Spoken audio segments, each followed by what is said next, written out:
Thank you so much for joining us this evening. For those who don't know, I'm Ebony Bennett. I'm Deputy Director at the Australia Institute. And thanks for coming along to Politics in the Pub tonight. Tonight we're super excited to be launching Jordan Guiao's new book, Disconnect. And you can buy copies of Disconnect over here on the right-hand side from Paper Chain, available for purchase all evening. But before we begin tonight's proceedings, I'd like to acknowledge the traditional owners of the land on which we're meeting tonight. Sorry, if I could just ask the bar staff to get the music turned off. Thank you, sorry. I was meant to tell them about that. Otherwise and give them an indication. Be some awkward moving around. There might be.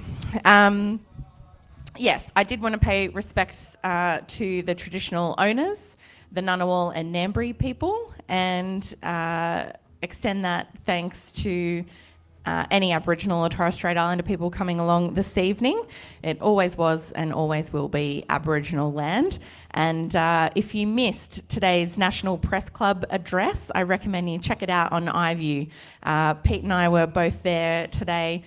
Professor Megan Davis and Pat Anderson, two of the 3 First Nations recipients of the Sydney Peace Prize for this year, addressed the National Press Club about the Uluru Statement from the Heart. It's really worthwhile checking out. I think that should be up on iView this afternoon. We do love hosting Politics in the Pub at the Australia Institute, and we thank you all for coming along this evening.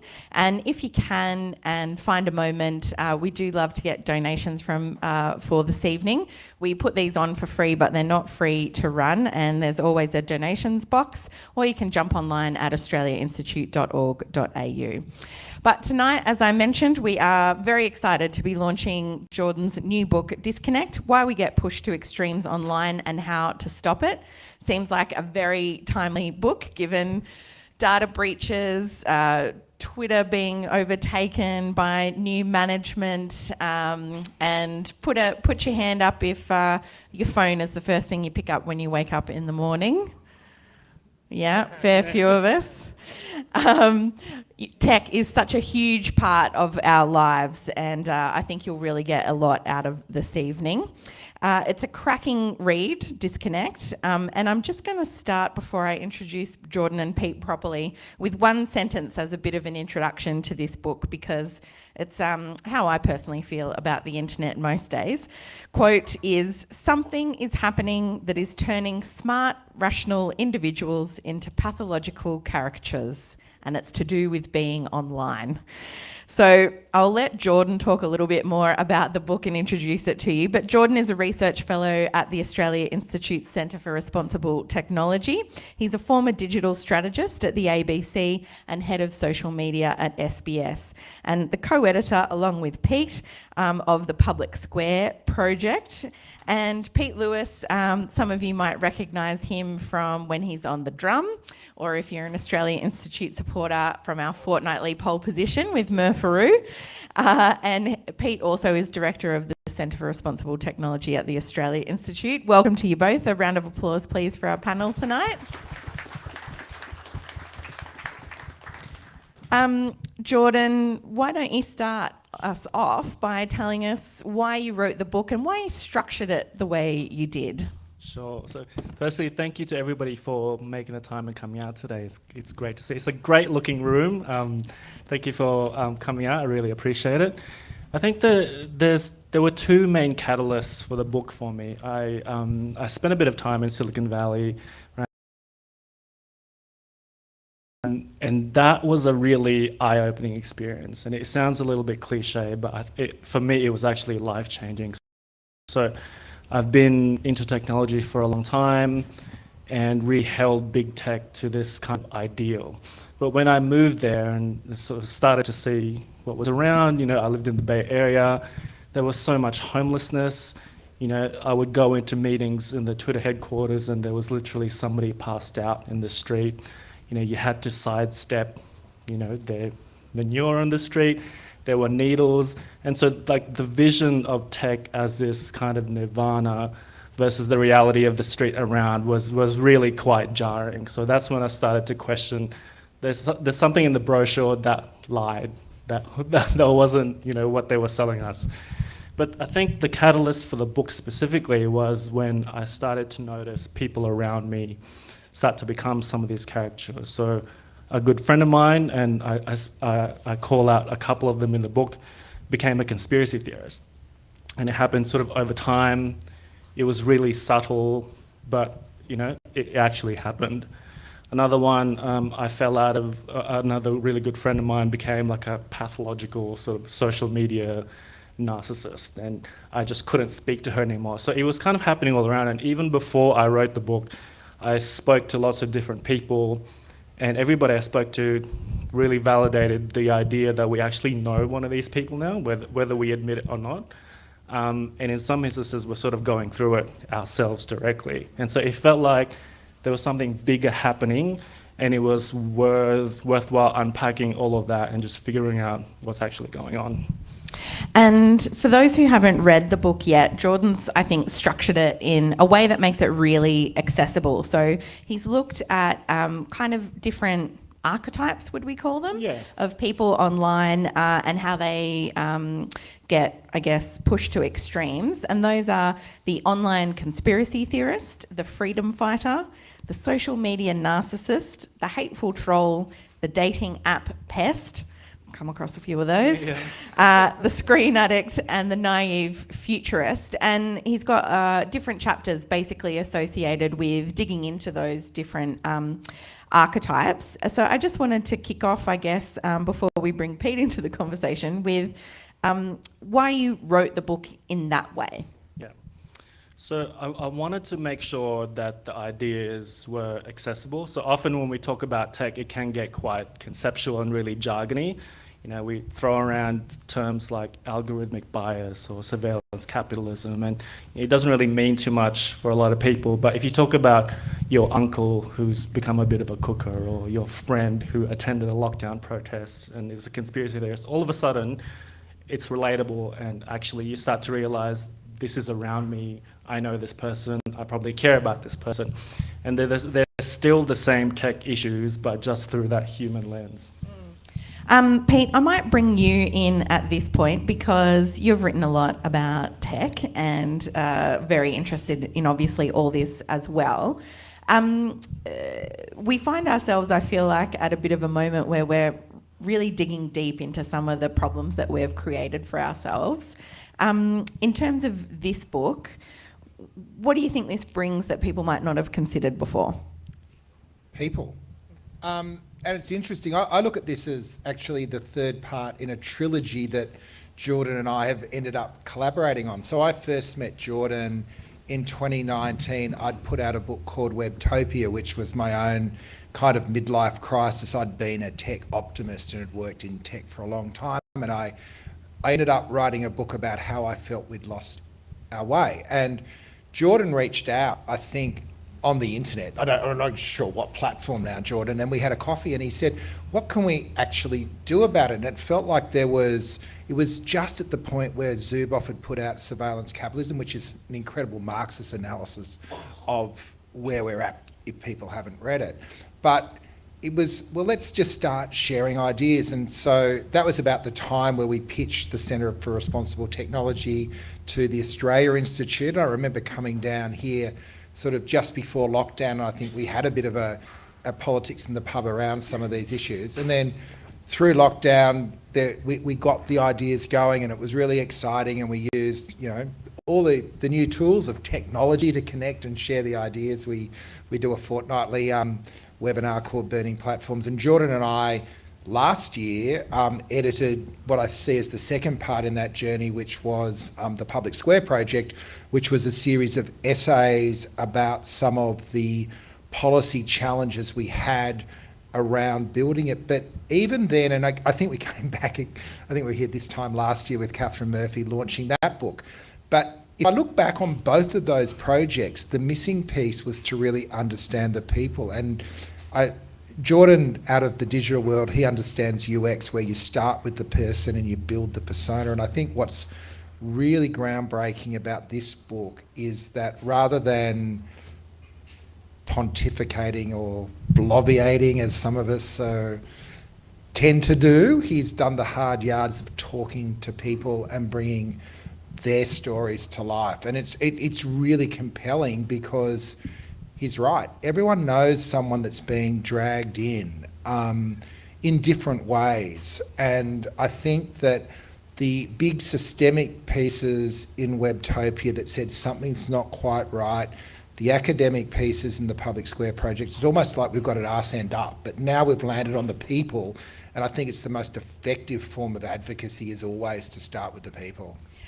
So speaking of the people, we're going to dig into a couple of these archetypes and chapters in a bit more specifics. And one that relates, I think, very much to the people of Canberra is the freedom fighter chapter and the kinds of people that ended up on the convoy to Canberra and bailed up on the lawns of Parliament House for many weeks. Tell us about some of those people that you spoke to. Yeah, so firstly, I'm very ambivalent about the term cooker because I'm trying not to uniformly dismiss them, but in the book, I make a distinction between the people who led those movements, so the ringleaders, and they actually organize, they fundraise, they're profiting from them, and basically everybody else and the attendees. And so I actually spoke to a lot of freedom fighters, and there was some real trauma there. And if I tried very much to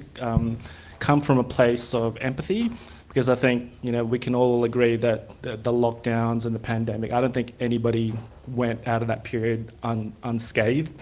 And so at least from that point of view, I felt like I could sympathize with them. And there was definitely, like, if you tear away all the specifics, the conspiracy theories, all the nonsense, there was quite a bit of trauma, which was a common theme. And if you read the book, there's some quite heartbreaking case studies in there.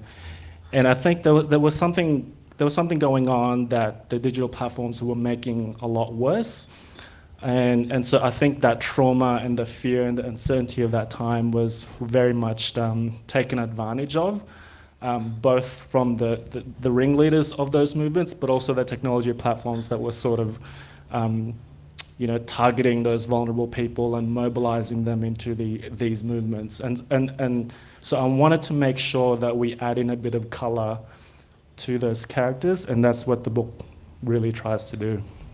And I was also interested in that chapter about, I think there was one person that you spoke to who kind of came out the other side of things. Yeah. What led to that situation? Yeah, so her name was Ash Jackson. She was a trans woman from Melbourne. She became really involved in the freedom fighter movement. And so for her, it was less about the conspiracy theories, it was less about the lockdowns, but it was the idea that Australia felt like it was becoming a police state over that period. And so one of the videos that really triggered her was when a young woman, I think she was from Victoria, I think her name was Zoe, I can't remember her last name, started a protest, and she didn't really know that you weren't allowed to do that during that time. And so there's this horrible video of the police just banging on her door and arresting her, and she was pregnant. And so for Ash, that was really triggering. And Facebook did what it does, and it tagged Ash as being interested in that type of content. And so during lockdown, she was just on Facebook every day, and she kept seeing feeds of police brutality and extremism until all of a sudden, for her, that became all-consuming, that became her world. And so she found the freedom movement. And I think a lot of, again, that trauma, people were looking for answers. They were looking for community. They were looking for some sort of thing to blame for that period. And so she got really heavily involved. But, sort of long story short, a year and a half later, she was attending a protest, and there was this moment where the police were sort of confronting their group, and she thought her crew were right behind her, but they actually sort of turned around and ran, and they left her on her own. And so that was one of the catalysts for her to kind of go, maybe this solidarity is not so real. maybe this is, kind of fake. And so that's the process that started her way out of it, essentially. And Pete, Jordan touched there on, the algorithm doing its thing and serving up these kinds of people similar types of content. And we've had, and Jordan touches on in the book, a number of whistleblowers from Facebook or now Meta and other things talk about the way algorithms really take those kinds of things and just intensify them and make them worse. What does the policy change look like there? Well, one of the issues is that algorithms are regarded as like a trade secret. So they're the engine that drive the social platforms, but unlike the engine of a car you drive down the road where it needs to be tested and made sure it's not going to kill anyone, this is regarded as almost a trade secret. So one of the really interesting conversations which is rolling out at the moment is this idea of algorithmic transparency. We need to know how these algorithms work. It's not just giving you what you want. What we've also got from the Facebook whistleblowers is they know that information that riles you up, that makes you more excited and angry does better. It keeps you online longer, and that means you're producing more data to then be rendered and used to target ads at you. So the whole thing's this vicious, evil cycle. It was interesting at the start of the lockdown, if you remember some of the public health warnings, apart from stay at home, was get off social media, because they knew it was making people more and more anxious. So the one bit that is really interesting at the moment, the bit of reform that is worth having a look at, is coming through from former Human Rights Commissioner Ed Santo, who is now working at UTS's Human Technology Institute. He's put forward a model law on AI which says you just can't build an algorithm without proving, for instance, that it complies with Australian laws around anti-discrimination. And that's really, and what they're saying is that before a high impact piece of AI is unleashed on the public, there needs to be someone having a look inside the black box to see what's going on. So that's happening in our country. It's before our AG, and it's quite transformative. So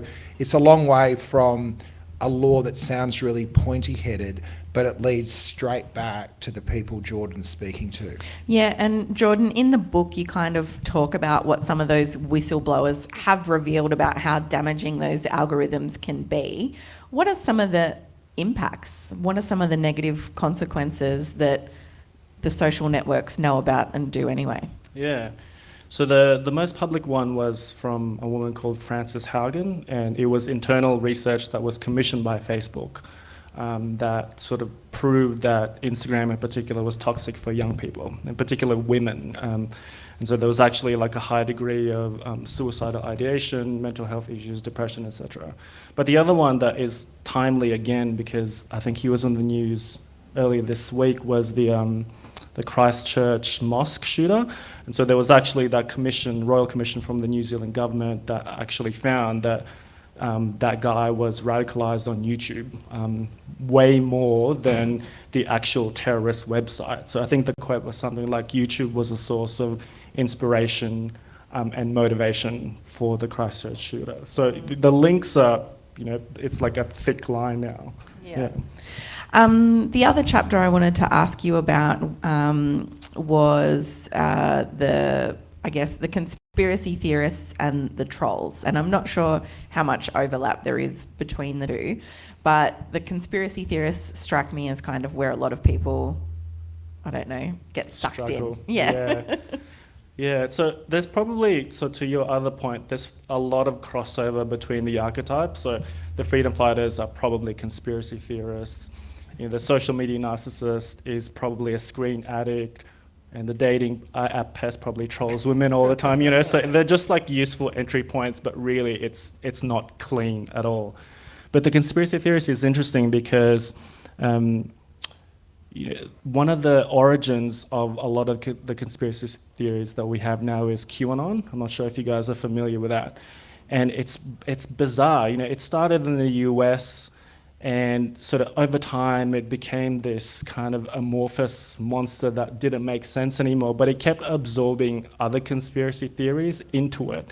And, you know, it started in 2016, we all sort of thought, why would somebody from Ballina or Hobart care about Donald Trump, right? It's because through the internet, we absorbed those ideas wholesale, and there was no context and there was no real reason. And that's why I sort of point the focus a lot on social media, because if you look at it in isolation, a lot of those conspiracy theories do not make any sense to Australians at all. And yet now we have people all over Australia who just believe all this nonsense. And the other thing that stuck out to me, I think it was from that chapter, and speaking of overlap between the different archetypes, was kind of how during the pandemic in particular, the QAnon conspiracy theorists ended up sucking in like Instagram wellness bloggers and that kind of anti-vaxxers, and they all end up in the one tent. Yes. Yeah, they're called pastel QAnon, so kind of like mummy bloggers and wellness therapy, crystal loving, light bringing, etc. And it's interesting how that happened. And so apparently, like, the wellness movement are natural vaccine skeptics and they don't like science in general. But the thing that connected it was about saving the children. So there was a branch of QAnon conspiracy where apparently, you know, Hillary Clinton and Obama were like drinking children's blood to create this thing called adrenochrome that is meant to give you, you know, immortality. Sounds scientific. Extremely scientific. So that little nugget was kind of, you know, taken by the wellness movement, and it became this rallying cry for, you know, save our kids. And so a lot of them just started creating save their children content because it'll give them more engagement. It felt like a good cause to get behind. And they didn't realize that it actually came from QAnon.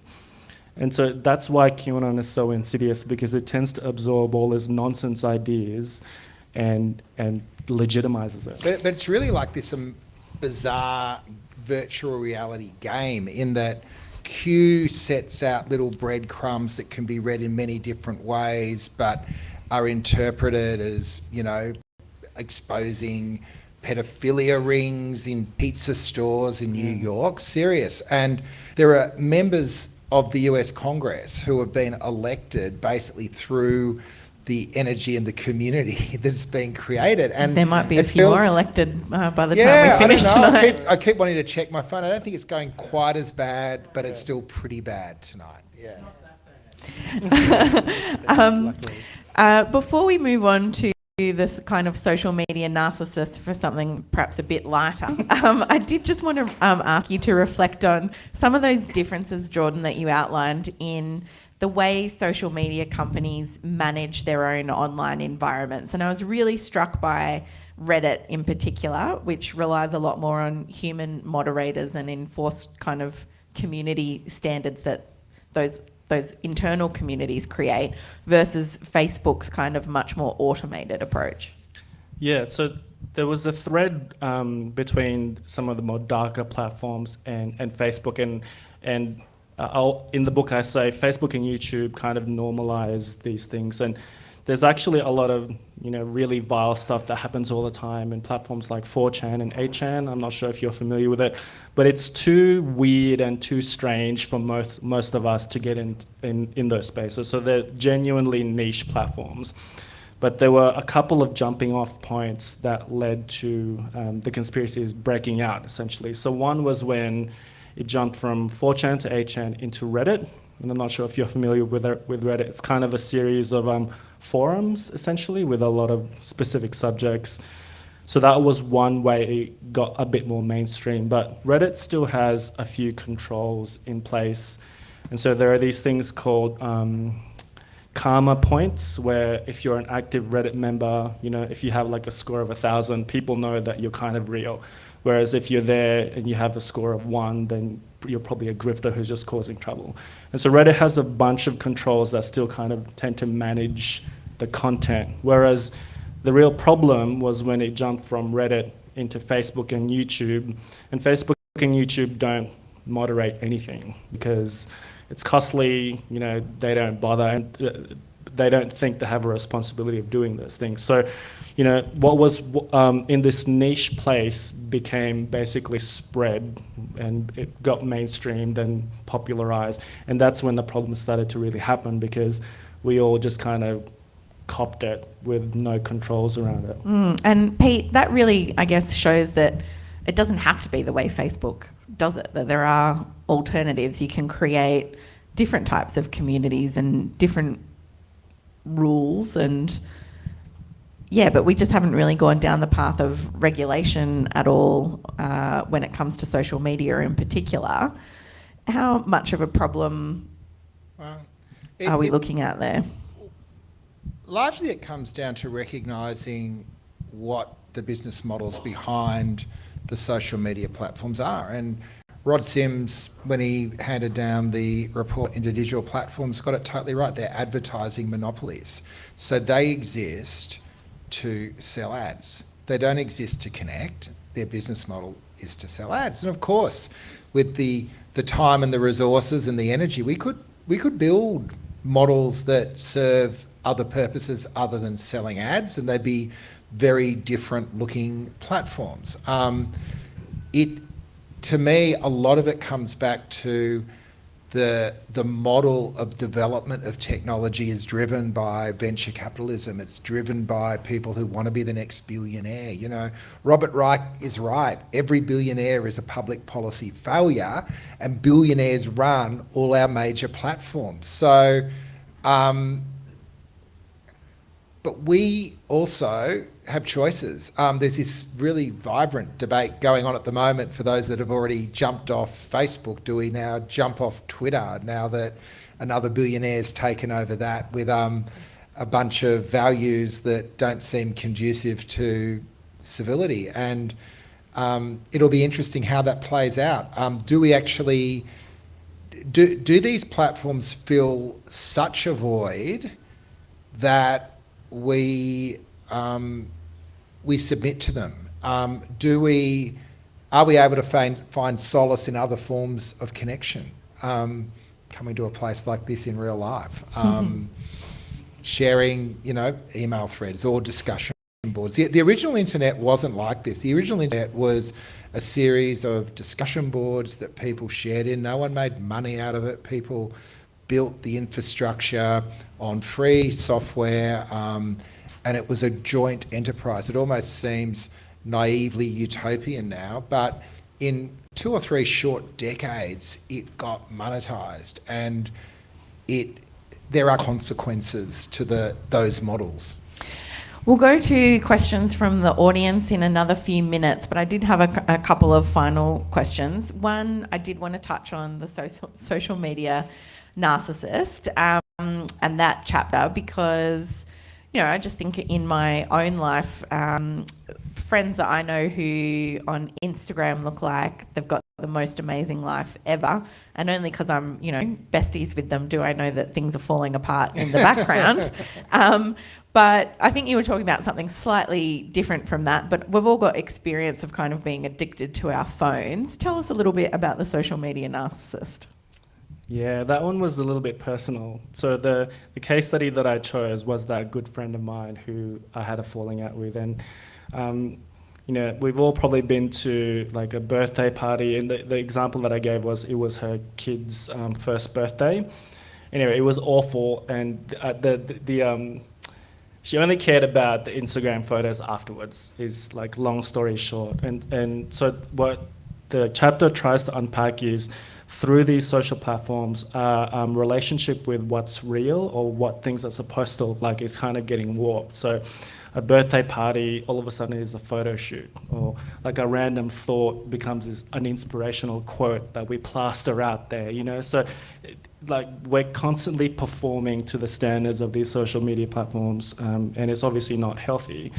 And there's this really great phrase, I can't remember the academic, but he called it flat time. So in social media, flat time doesn't exist because everything's kind of shortened. So like on Instagram, it's a really curated experience and you only see the highlights. So you see the beautiful holiday, you see the nice birthday party, you see the graduation and all that stuff. And the bits in the middle, which is kind of reality, Waiting in an airport. is flat. And so if we only see those highlights, that starts to warp our understanding or our standards about, what should real life actually be.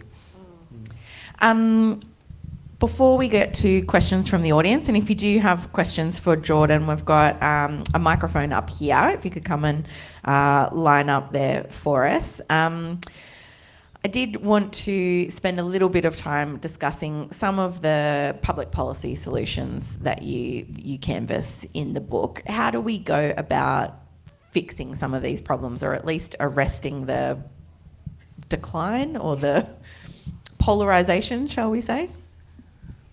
So there's some I think regulators are starting to do some stuff, which is really encouraging. The Privacy Act is one of them, online safety. There's a few, Europe is definitely leading the way with a lot of these regulations, but regulation takes a very long time. We've got to start somewhere, I suppose. But the Privacy Act is kind of interesting, and I know we're paying attention to that with Centre for Responsible Technology and with the data breaches and all that sort of stuff. I think we're in this interesting period where everybody, including institutions, is trying to grapple with what to do next. And a lot of the regulation is going to be imperfect, but we've kind of got to start somewhere. Yeah. Pete, I was going to ask you, we've been talking a little bit about privacy being one of the next big fights, and I feel like for a lot of people, we kind of care about it, but we've also traded a lot of our privacy, to sign up and participate in these platforms and have become the product. But, with the Medibank breach and the Optus privacy breaches, it's now quite real for millions of Australians who might have their medical records or their passport details, out there for anyone to consume. Do you think that's changed how people think about privacy? Definitely. Look, I've been doubly breached. I wrote a piece a couple of weeks ago about my vasectomy being out there, amongst other things. But I think it's moving the Overton window. With the lived experience of the data breaches, it raises a number of conversations. One is, why are they collecting all this stuff in the first place? Why is our identity, to prove our identity, we've got to prove it over and over again, and we're not just showing our driver's licence, we're giving over our driver's licence, we're giving over our 100-point ID, and then we've got a legal responsibility on companies to hold it for national security laws, which all goes back to the fact that the government worked out back in 2001 that if they got into the back of our computers and metadata, they might stop people blowing planes up. Good on them, but it was one way of doing it. The consequences of that flow right through today, because the capabilities that governments discovered in the name of national security were then harnessed by the big tech platforms to build the surveillance models that have driven themselves. So it's not, to me, as simple as regulating and policing the internet, because we know what that looks like at the end game in a country like China, where everything is regulated and controlled. But we've also seen a model in America where if it's totally laissez-faire, there are a whole bunch of consequences there as well. At the moment, we feel closer to America than China in the way we deal with it, but there is another model, which is the European model of building structures and frameworks in place. So, it's interesting. Even with the data breaches, the knee-jerk from the government has been to move really quickly to increase the fines for companies that don't handle the data well. And that's great, except that just creates more opportunity for the cybersecurity industry to be charging more and more to make systems safe. Again, great, but it doesn't deal with the question, why is this stuff being collected in the first place? So you've got the cop on the beat, which is great. Unfortunately, our Office of Information doesn't have many resources to actually do much. And then you've got the systemic changes. We have not updated our privacy laws in 40 years, and every time we try to do it, media companies push back because they don't want to be sued for breach of privacy. And I don't know if people know this as well. Do you know who else has got an exemption from the Privacy Act? Political parties. They can collect anything they want in the name of democracy. And small business, including real estate agents. So There is movement on privacy through the Parliament, which should happen in the first quarter of next year. I think all of a sudden it's gone from being really boring to really sexy. And yeah, we want to be all over that in the first quarter of next year. Can I get an indication from the audience if you or someone you know has been a victim of these last couple of data breaches from Optus or Medibank? Yeah? Yeah. It's a lot of people. I think the Prime Minister was saying he's a Medibank customer as well. That's a bit hairy to think our Prime Minister's medical details might be out there on the interwebs. I do think that makes it a much more kind of, gives people a much more personal stake in this debate. Jordan, given how we've gone so far on this, and as Pete's just said, you know, we haven't updated it in 40 years, how hopeful are you that we're actually going to get somewhere this time around? Because it seems like there's stakes now. Yeah, I'm a natural optimist. I think there's definitely growing awareness from everyday people about online harms. There's a lot more interest about what we can do about it. And the message of the book, I guess, is, you know, you might think that technology doesn't care, or you might not care about technology, but technology cares about you. So you should really start paying attention because it's monitoring you, it's tracking what you do, and all your habits. So we've got to do something about it. Yeah. Just checking if we've got questions from the audience, if anyone wants to come up and start asking questions, either for Jordan or Pete. Please come on up. I think we've got a couple here. Do you want to come? Lucas at the front. Here we go. Lukash? Hi, Jordan. Hi. I'm curious what you think about the situation with Twitter and whether you think that people flocking to Mastodon is an opportunity for more democratic public square. I've gotten asked that so many times this week. Mastodon is really tricky, but then, I don't know if you're on Twitter, if you remember the first time you ever logged onto Twitter, it was really weird. It was like, you want me to tweet about what? And you want me to add people? So I have some hope that Mastodon might be a viable replacement.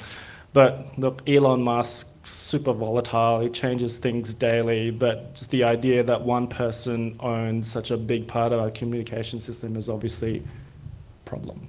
But can I also, I want to challenge whether we all really want to be on some big ubiquitous system anyway. And does the behaviours that you identify in your book, Jordan, they seem to be a natural consequence of the individual and then everything. And I'm really interested much more in how we find our connections in communities of interest, geographical communities, communities of political action, because I actually think there's an argument for small tech as opposed to big tech. Yeah, I reckon small tech is getting more popular. And, you know, there's that idea of Dunbar's number, which is the amount of relationships we can actually handle, and it's 150. And it's the size of a small triad. So maybe... Real friend compared to Facebook friend, yeah. Yeah. I think like the idea of a homogenized online experience for the whole world is kind of absurd, really. Next question. Just quickly, Mastodon is actually sort of small tech. It's a fediverse of sort of small tech. But listening to sort of the stories and the anecdotes of young Australians being radicalised by things that don't matter overseas, I was reminded of 100 years ago, Aussies being radicalised by fascism via newspapers. Hutus being radicalised and murdered Tutsis by radio and sort of Alan Jones's followers and the sort of the Cronulla rioteers.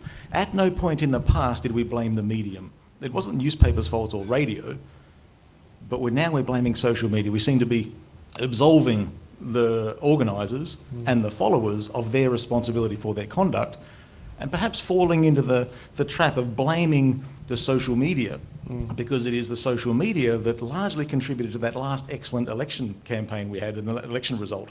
It was against the interests of the oligarchs. So I'm a bit suspicious when I hear it's all social media's fault when this is a human constant. People have been radicalised for a very long time. What's the difference between the stupidity that people have done in the past via newspaper and radio and now? I reckon there's two main differences. So firstly, the media ecosystem, very imperfect, lots of issues. but we still have a degree of control over it. There's still journalistic standards, editorial standards before things go out. There are still laws, you need to be qualified. So, you know, while there are issues, we retain some degree of control over that situation. Whereas in social media, there's absolutely no degree of control. So I think that's one.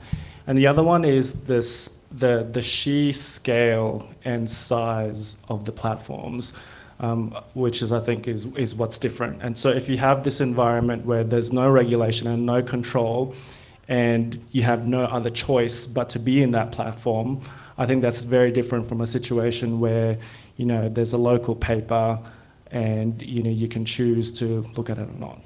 I think it was an excellent question, and I agree with both your responses, Jordan. The only thing I'd add is back to my earlier comment that when pieces of information have business models built around them designed to excite, divide, and keep people engaged for longer, it's a lot different to getting a paper where you've got a whole bunch of different articles that you can filter through and make your own decisions about what you listen to. But thank you for the question. And That's the business model of talkback radio. yeah, and to be clear, the Australian Institute's very much supportive of media reforms as well. Nothing wrong with a bit of a bit more regulation there either. Next question. So, hi, I can't remember who said this, but someone said that technology's short-term consequences are always overestimated and the long-term consequences are underestimated. And today, Stephen Fry, who had 12.5 million Twitter followers, deleted his account. He moved to Mastodon, and that, obviously, he's queer, and this forces people, if they want to follow his life, and many people do, to seek him out there. And that mass migration in Twitter is, I think, well underway. I have 54,000 followers on Twitter. I'm walking away from it too, and that's a lot of power and voice. Massive investment as well. Yeah, time, 12 years. And rebuilding networks is actually really hard work. Mastodon, or as I'm trying to call it, Masty, I'm trying to make Masty happen. It is kind of small tech because the servers are distributed. You can move from server to server. If you don't like the admin overlord, you can find another one. They defederate, so there was a whole server of Nazis that formed, and they defederated it from the whole Fediverse. So these technologies, I think, are really interesting. And many people my age, I'm 52, are getting kind of excited because it's getting back to IRC and it's getting back to message boards. My first ever experience of a message board was talking to Julian Assange in a nightclub. And so I try and tell my kid this, and this is, I'm getting to my point, I promise. I've really got sympathy, Peter, with what you're saying about real-world connections and geographical connections, but I think that ship is largely sailed, especially for the kids. Now, I don't want to get all boomer about this because that's the last thing. I felt often my parents were policing my consumption of television, but children are consuming social media. Now, my kid thinks the Fediverse is entirely cringe, and so does my sister's kid. They insist to us we can see through the algorithm, we see what it's doing. We've lived with algorithms all our lives. I feel like telling him about the Fediverse and getting all excited about the Masty is like telling him to eat brown bread and stop taking drugs. I wonder your thoughts on that. Well, I have a dream. I'm actually been thinking about this for a while, and Jordan, in my book on the Public Square project, posited, shouldn't there be, you know, a public social network sort of akin to the ABC with objectives to build civil connection. I don't think the ABC will do it, but a lot of my thinking over the last year has been around, do any of you guys, I'm sure you do, you watch Australia Institute webinars. Stay with me for a sec. I reckon that really good, and I think we discovered this through lockdown, really good experiences in a virtual meeting, a Zoom, are not just being on the internet. You're sharing time and space with other people in a virtual environment. It's kind of what Zuckerberg's talking about with the metaverse, that we're moving deeper into the internet. We're not just on the internet. So I think there's something interesting in getting more coordinated in organising the way we come together in line as opposed to online. And I think we've just got to be open to new and different possibilities and models over the next couple of years. I think it's really this challenging moment where there's this knee jerk that people are saying, get off Twitter because Musk is a nutcase and they're going to destroy it, and maybe they will. Maybe authentic, making people pay to use it is actually part of the solution to parts of the internet as well. So I don't know how that will all play out. I feel a bit personally intimidated to jump into Mastodon because I'm actually not that techie. I'm an absolute Luddite, but I will have a crack at that. And I think it's all about finding things that work, but also thinking about not a platform you need to be in all the time or on all the time, but thinking about what other connections you want. And do you really want to be scrolling the phone when you're around the kitchen table with your family, or, so just being a bit more mindful of the way we use all this technology. And just to add to that, I used to love IRC. I had my own channel. So maybe Mastodon is like this version of IRC, and we're seeing it kind of cycle back to that healthier version of social media anyway. My only observation is that telling kids not to do drugs is extremely effective, so I'm sure you'll have great luck with Mastodon. Next question, thank you. Yeah, Nancy Reagan was onto a winner there, wasn't she? Absolutely.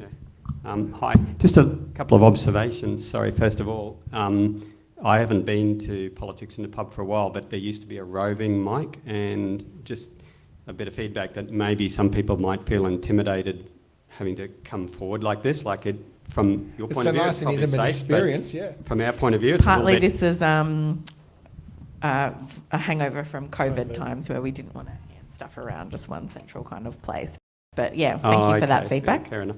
Secondly, I was very curious, the first gentleman, had a little... No, not the first gentleman. Yeah, you've got a little Twitter icon on the back of your T-shirt. I'm wondering if you're maybe in the industry or something? He's an interest. Okay. Because it is the actual blue Twitter bird, yeah? Yeah.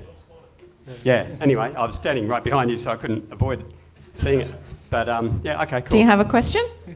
I do, yeah. I actually did raise that for a point because I was wondering if there was a vested interest in raising that question, which was specifically about Twitter. But yes, so we all have our actually probably many of us don't have a news feed anymore. We maybe get our feed directly from social media, but I'm a bit old-fashioned. I go to ABC mostly, but it's pretty obvious that news organisations are becoming increasingly like social media in the way that they present the news. So, for example, a lot of articles are actually opinion pieces, but it's not really that explicit necessarily. And there isn't like here's the news, here's the opinion section, like the old-fashioned newspapers where you could actually filter. We talked about this earlier. I'm wondering about your thoughts about the contribution of even news sites themselves into this, perpetuating this situation that we're into. Well, I worked for a lot of those news sites, and I was very guilty of trying to adapt social media platforms into news media. So there was actually a period where the social media platforms actively courted news organizations because they only had originally, your friends and family. And so a lot of money and investment was actually poured out of social media platforms to actively get news media's information. And so what we find ourselves in this situation now where there's an interdependency there that's really difficult to untangle, and obviously there are a lot of issues there. But yeah, the platforms definitely courted news media organizations to legitimize them as information channels, essentially. So I don't have an answer about how to disentangle that now, but yeah, it was very deliberate. Yeah, and that takes me back to the news media bargaining code as well, because partly why they're caught up in that is because of revenue, and they're all tied up there. And look, we leaned in behind the news media bargaining code 18 months ago, on one level holding our nose because we realised a lot of it would go to Murdoch. But in the last couple of years, you guys probably haven't seen it, but the newsrooms have started hiring people again. The Guardian's increased their newsroom by about 40%. Nine and Herald have stopped sacking journalists. I was talking to one of my mates who works there the other day saying we're no longer being expected to file 2 or 3 stories a day. It's now 3 good stories a week. There has been a change, and it's been a change because of value transfer that we demanded through that Rod Sims inquiry I spoke about before, the News Media Bargain Code, that's seen about $150 million for the next 3 years transferred from the digital platforms across to the media companies. Now, it's not perfect. It's not the whole story. Privacy was another recommendation from Sims.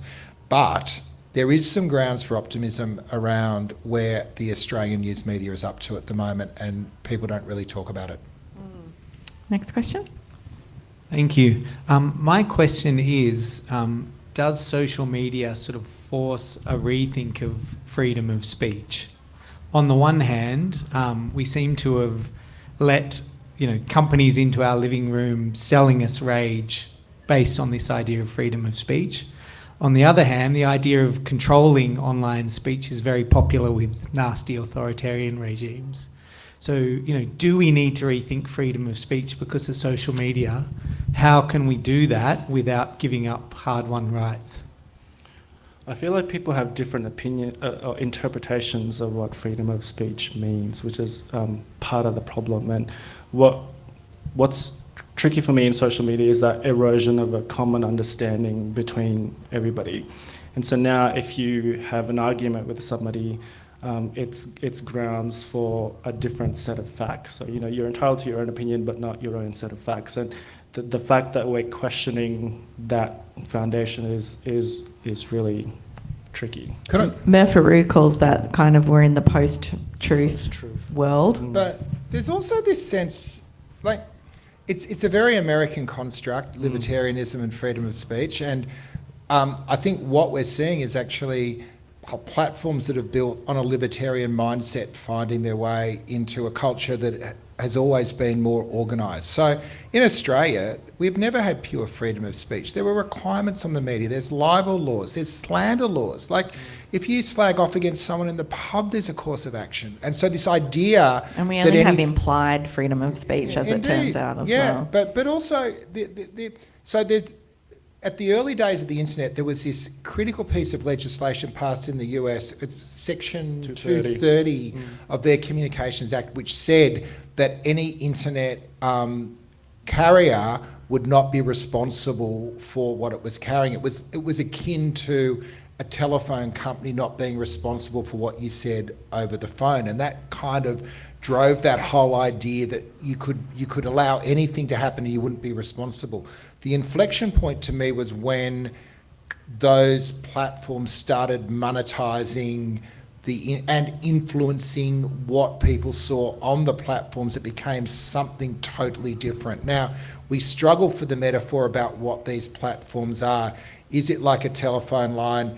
Is it a publisher? Is it something more akin to a water company where you've got to actually have clean pipes and good quality water going through? We're still scrabbling that, but I think the starting point of freedom of speech is the wrong place to start. We've got to see that it's been a creation of American laws in a libertarian context.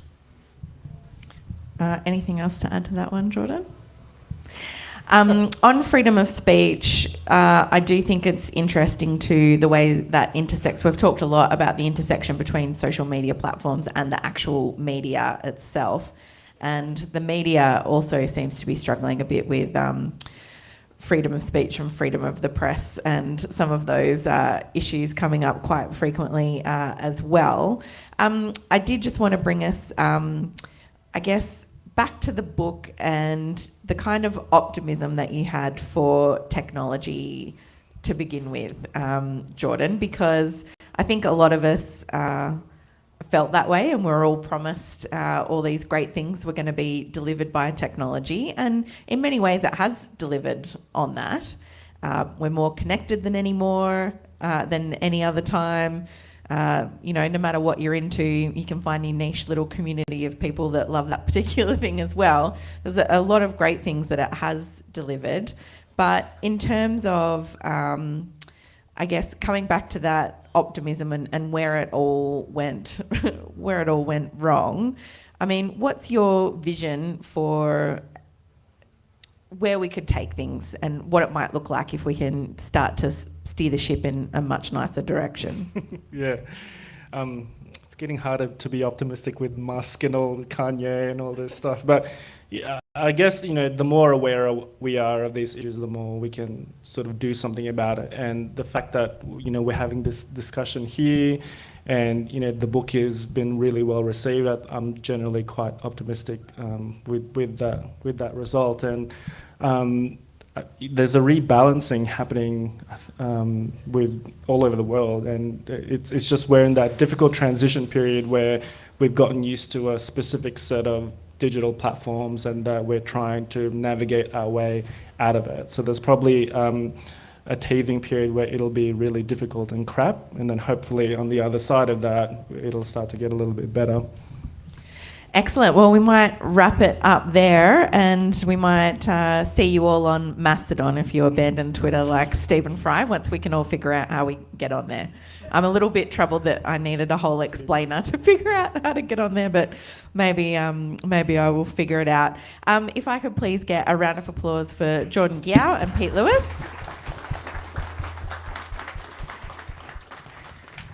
Thank you all so much for coming this evening. This is the book, and it's a fabulous one. It's Disconnect. You can grab your copy over here from Paper Chain. I'm sure Jordan will be signing. Yeah, hang around to even sign a few copies if you like. Thank you so much for coming tonight. Our next event is on Wednesday, the 30th of November, and we don't have guests locked in for that yet, but we'll come back to you as soon as we do. That's probably going to be our end of year wrap, essentially. I want to thank all the staff at Verity Lane Market who make tonight possible. Don't forget to grab another drink before you go and eat some delicious food from downstairs.